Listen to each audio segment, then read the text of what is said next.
6.25 전쟁에 참전했다가 미국에 돌아가서 한 병사가 자아를 잃어버렸습니다. 그래서 만나는 사람마다 붙들고 내가 누구입니까? 혹시 내가 누구인지 아십니까? 라고 묻고 다녔다고 하는 기록이 있습니다. 어떤 풍자 만화가가 한 그룹에 있는 사람들의 얼굴을 풍자적으로 그림을 그렸습니다. 그리고 자기 얼굴을 찾아가라고 그랬더니 아무도 자기 얼굴을 찾지 못하더랍니다. 근데 놀라웠게도 그림 한 장씩을 손에 들면서 야, 네 그림 여기 있다. 이건 네 그림이네. 다른 사람들의 얼굴은 곧잘 찾아주더라고 하는 겁니다. 내가 누구인지를 잘 모르고 살아가지요. 근데 다른 사람들은 곧잘 눈에 들어올 때가 있습니다. 나하고 가장 가까이 있기 때문에 내가 누군지 잘 모릅니다. 눈하고 가장 가까이 붙어 있는 게 눈썹이라고 하는 건데 눈에 눈썹이 보이지 않습니다. 내가 나 자신과 너무 밀착되어 있기 때문에 내가 누군지를 잘 모릅니다.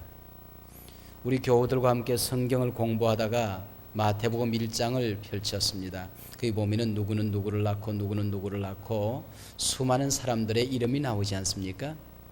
이 많은 사람들 가운데 나를 가장 많이 닮은 사람들 하나씩 찾아봐라 그랬더니 어떤 분이 자기는 아비후서를 닮았다고 그래요. 깜짝 놀랐습니다. 나는 성경의 아비후시 누군지 잘 모르겠는데 자기가 아비후서를 닮았다고 그래요. 그래서 왜 당신은 아비후서를 닮았습니까? 그랬더니 나는 아비후시 누군지 모르는데 하여튼 자기라는 이름, 나라는 존재가 별로 다른 사람들에게 이름이 알려지지 않았지만 그러나 예수님의 족보에, 구원의 족보에 들어있는 것만은 확실하니까 나는 아비후쯤 되는 것 같다고 그렇게 얘기를 했습니다. 근데 저마다 자기를 닮은 사람들을 한 사람씩 얘기하는데 가장 많이 등장하는 이름이 야곱이라고 하는 사람입니다. 저마다 야곱을 가장 많이 닮았다고. 그래서 성경 가운데 우리에게 가장 큰 격려를 주는 이름이 야곱이라고 하는 사람입니다. 창세기에 가장 많은 지면을 할애받고 있는 사람, 창세기에서 각광받고 있는 세 사람을 우리가 잘 알고 있죠. 아브라함과 이삭과 야곱 그리고 요셉입니다. 그런데 아브라함은 스케일이 너무 커서 엄두가 나지 않습니다. 요셉은 너무 완벽해서 친근감이 없어 봅니다. 야곱은 대단히 인간적인 사람입니다. 바로 이 인간적인 모습 속에서 자신의 얼굴들을 많은 사람들이 발견하곤 합니다. 야곱은 자신의 미래와 욕구 충족을 위해서는 수단 방법을 가리지 않는 사람이었습니다. 그렇다고 불법하거나 사리에 어긋난 짓을 하는 것도 아닙니다. 그래서 그의 사는 방법이 얄밉습니다. 사람의 생각으로 동원할 수 있는 온갖 방법을 찾아 자신의 욕구를 이루어 갑니다. 때로는 가족의 사정이나 형편쯤은 아랑곳하지 않을 때가 있습니다. 야곱의 이름은 오늘 본문에 나온 그대로 형의 발꿈치를 잡고 나왔다 그래서 약탈자, 추월자, 꽉 붙들고 매달리는 자 그런 뜻을 가지고 있습니다. 우리가 성경을 공부하다 보면 야곱의 별명이 나오지요. 지렁이도 밟으면 꿈틀거린다 하는 말이 있어요. 왜 꿈틀거리는지 알아요? 안 죽어서 그래요. 안 죽어서 죽으면 꿈틀거리질 않죠. 야곱의 바로 이 별명이 지렁이입니다. 지렁이 같은 너 야곱아, 꿈틀거리는 한 마리 징그러운 벌레처럼 육신의 고깃덩어리를 주체하지 못하고 넘어지고 깨지고 상처를 주고 상처를 받으며 살아가는 야곱의 삶을 향해 하나님께서는 지렁이 같은 너 야곱아, 그래서 이 야곱의 별명이 지렁이입니다. 두 번째 별명은 이스라엘입니다. 이스라엘은 분이엘 들판에서 하나님으로부터 빼앗아 가진 이름이지요. 하나님의 왕자라는 뜻입니다. 하나님의 아들이라는 뜻을 가지고 있습니다. 지렁이와 하나님의 왕자, 얼마나 놀라운 대조입니까? 한 마리의 꿈틀대는 지렁이를 어떻게 하나님은 당신의 왕자로 바꾸어 쓰셨는가? 이것이 우리가 본문을 통하여 관심 갖고자 하는 내용입니다. 오늘 본문 21절에 보면 이삭이 아들을 낳지 못해서 여호와께 간구했다 그랬습니다.